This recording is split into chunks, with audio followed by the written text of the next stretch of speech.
The galactic station, Harmony's Edge, had been operational for 3 standard cycles, a monument to interspecies cooperation floating in the cold embrace of space. Daisy Chen, the station's head chef, had fed Vraxians with their sulfur-based diets, Quilnari who consumed only crystallized nutrients, and even the gaseous Nethrim who ate through atmospheric absorption. But nothing, absolutely nothing, had prepared her for the day Oscar Reeves brought the Carthax cubs into her cafeteria.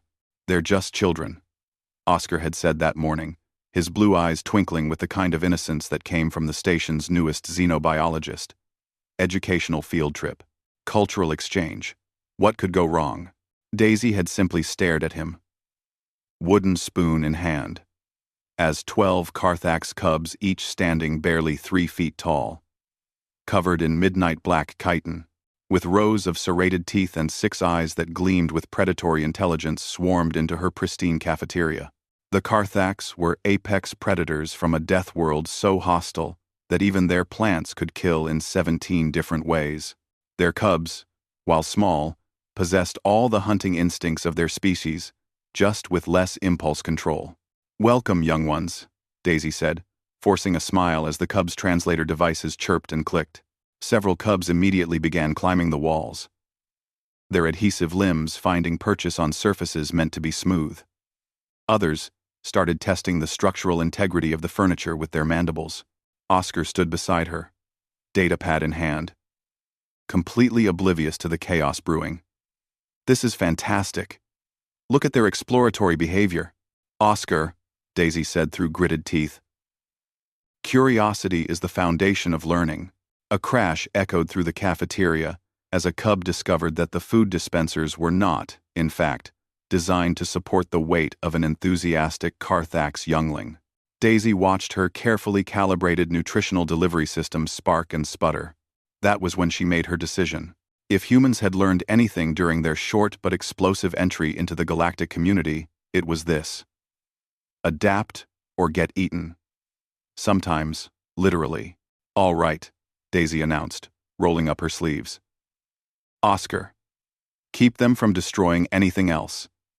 I'm making lunch, but the cubs eat raw meat, live prey, actually. Their digestive systems require—" "I know what they require," Daisy interrupted, her chef's instincts taking over. "I also know what they want." She disappeared into her kitchen, and Oscar heard the sounds of frantic preparation. Chopping, sizzling, the hiss of various cooking implements working in harmony. The cubs, drawn by the scents wafting from the kitchen, stopped their demolition derby and turned as one toward the source. 20 minutes later, Daisy emerged with a cart. "Attention! Tiny terrors," she called out. The cubs' translator devices rendered her words into their native clicks and hisses. "Lunch is served." She began placing plates before each cub. Oscar leaned in to examine the dishes, his xenobiologist brain trying to categorize what he was seeing. The plates held what appeared to be small, bleeding chunks of meat, garnished with something that looked disturbingly like entrails. The presentation was deliberately primal, almost violent, but there was something else, a complexity to the aroma that Oscar couldn't quite place. The cubs descended on the food with the enthusiasm of their species, tearing into the meal with their specialized teeth. Oscar expected them to finish in seconds and demand more, possibly demand him as the second course. Instead, something remarkable happened. The cubs slowed down. They began to savor the food. Their 6 eyes widened in what Oscar had learned to recognize as Carthax pleasure. Small chirps of contentment filled the cafeteria. "What did you make?" Oscar whispered in awe. Daisy grinned. That particular smile, that came from a human who had just accomplished something impossible. "Spiced beef strips with a tear glaze, garnished with crispy seaweed that I manipulated to look like viscera. The blood is a reduction of beef stock, pomegranate juice, and a touch of their own world's bitter root extract synthesized, of course." "You made them human food?" "I made them food that appeals to their predatory instincts while actually being, cooked, safe, nutritious, and delicious. I studied Carthax physiology all last night. Their amino acid requirements aren't that different from ours. They can process terrestrial proteins just fine. They just prefer the hunt, the kill. But preference isn't the same as requirement. Oscar watched as one of the cubs, the smallest one who had been trying to eat the table, carefully picked up a piece of meat with its mandibles and made a sound that the translator rendered as, "More please?" "You've done it," Oscar breathed. "You've actually done it." Done what? Created something that satisfies both their cultural expectations and their actual nutritional needs. Do you realize what this means? Carthag's dietary requirements have been a barrier to their integration into multi-species stations. They always have to bring live prey, which upsets the herbivore species, which creates tension, which is why I'm adding this to my permanent menu. Daisy finished. The tiny terror menu, though I'm thinking of expanding it. Maybe something for adult Carthax, and I've been getting requests from those Vrelian hunters on Deck 7.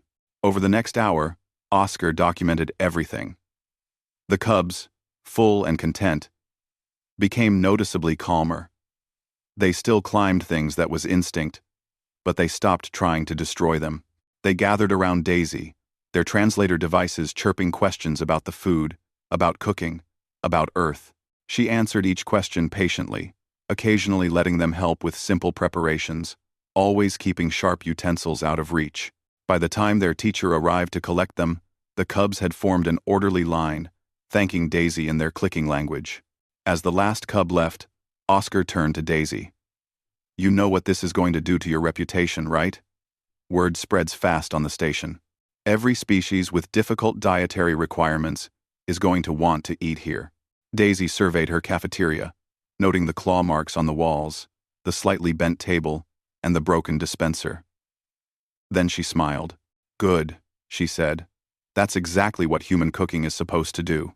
Take the impossible and make it delicious."